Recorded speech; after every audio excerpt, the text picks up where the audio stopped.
ದುರುಪಯೋಗ ಮಾಡ್ಕೊಂಡಿದ್ದಾರೆ ಅಂತೇಳಿ ಒಂದು ಪ್ರತಿಭಟನೆಯನ್ನ ಮಾಡ್ತಾ ಇದ್ದೀರಿ. ಈ ಪ್ರತಿಭಟನೆ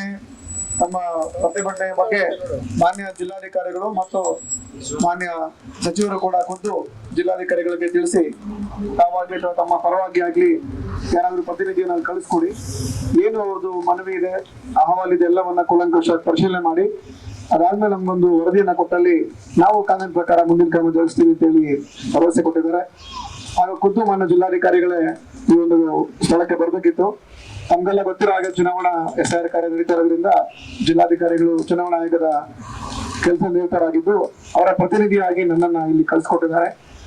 ನಾನು ಮತ್ತು ನಮ್ಮ ಸಮಾಜ ಕಲ್ಯಾಣಕ್ಕೆ JD sir, Laxman Reddy sir ಅವರು ಹಾಗೂ ಇನ್ಸ್ಪೆಕ್ಟರ್ ಅವರು ಎಲ್ಲರೂ ಕೂಡ ನಿಮ್ ಪರವಾಗಿದ್ದೀವಿ. ನಾವು ನಮ್ಮ ಹೋರಾಟ ಅದೊಂದು ಅಂತಿಮ ರೂಪವನ್ನ ತಾಳಲಿಕ್ಕೆ ಅದರದ್ದೇ ಆದ ಕೆಲವು ಕಾನೂನು ಪ್ರಕ್ರಿಯೆಗಳಿರ್ತವೆ. ಕಾನೂನು ಪ್ರಕ್ರಿಯೆ ಮುಖಾಂತರವನ್ನೇ ಎಲ್ಲವನ್ನ ಮಾಡಬೇಕು. ನಾವು ಅದನ್ನ ಖಂಡಿತ ಮಾಡ್ಲಿಕ್ಕೆ ನಾವೆಲ್ಲ ಬದ್ಧರಾಗಿದ್ದೇವೆ. ತಾವೇನು ತಮ್ಮ ಮನವಿಯನ್ನ ಕೊಟ್ಟಿದ್ದೀರಿ, ಈಗಾಗ್ಲೇ ನನ್ನ ಕಚೇರಿ ಕೊಟ್ಟಿದ್ದೀರಿ, ಸಬ್ ಇನ್ಸ್ಪೆಕ್ಟರ್ ಕೊಟ್ಟಿದ್ದೀರಿ, JD ಸಾಹೇಬ್ರಿಗೆ ಕೊಟ್ಟಿದ್ದೀರಿ, DC ಅವ್ರಿಗೆ ಕೊಟ್ಟಿದ್ದೀರಿ. ಎಲ್ಲಾ ಮನವಿಯನ್ನ ನಾವು ಪರಿಶೀಲನೆ ಮಾಡಿದೀವಿ. ಜಿಲ್ಲಾಧಿಕಾರಿಗಳ ಹಂತದಲ್ಲಿ ಕೂತು ನಾವೆಲ್ಲ ಒಂದು ತೀರ್ಮಾನ ತೆಗೆದುಕೊಂಡು ನಿಮ್ಮ ನ್ಯಾಯಯುತ ಮನವಿಗಳೇನಿದೆ, ನಿಮ್ಮ ಹೋರಾಟಕ್ಕೆ ಜಯ ಸಿಗ್ಬೇಕು ಅನ್ನೋ ವಿಚಾರವಾಗಿ ನಮ್ಮಿಂದ ಎಲ್ಲ ಇಲಾಖೆಗಳಿಂದ ತಮ್ಗೆ ಸಂಪೂರ್ಣ ಸಹಕಾರ ಇದೆ. ಅದನ್ನ ಮುಂದಿನ ದಿನಗಳಲ್ಲಿ ನಿಮ್ಗೆ ಹಂತ ಹಂತವಾಗಿ ನಾವು ತಿಳಿಸ್ತಾ ಹೋಗ್ತೀವಿ. ಏನೇನ್ ಕೆಲಸಗಳು ಆಗ್ತಾ ಇದೆ, ಏನೇನ್ ಕೆಲಸಗಳು ಆಗ್ಬೇಕು ಅಂತೇಳಿ ಎಲ್ಲವನ್ನು. ಈಗ ನಾನು ನಿಮ್ಗೆ ಹೇಳುದು, ನಾನು ಸರ್ಕಾರದ ಪ್ರತಿನಿಧಿಯಾಗಿ ನನ್ನ ಜಿಲ್ಲಾಧಿಕಾರಿಗಳು ನಂಗೆ ಏನ್ ಹೇಳಿರ್ತಾರೆ ಅಷ್ಟನ್ನೇ ಹೇಳಿಕ್ಕೆ ಅಷ್ಟೇ ನನ್ನ ಕೈಲಿ ಶಕ್ತಿ ಇದೆ. ಜಿಲ್ಲಾಧಿಕಾರಿಗಳ ನಿರ್ದೇಶನ ಇಷ್ಟೇ, ಸ್ಥಳಕ್ಕೆ ನನ್ನ ಪರವಾಗಿ ತಾವು ಹೋಗಿ ಅವರೆಲ್ಲರ ಮನವಿಯನ್ನ ಕೇಳಬೇಕು, ಅವೆಲ್ಲವನ್ನ ಸ್ವೀಕರಿಸಿ ನೀವು ನನಗೆ ಬಂದು ಖುದ್ದಾಗಿ ಅದನ್ನ ವೀಕ್ಷಣೆ ಮಾಡಿ ಹೇಳ್ಬೇಕು.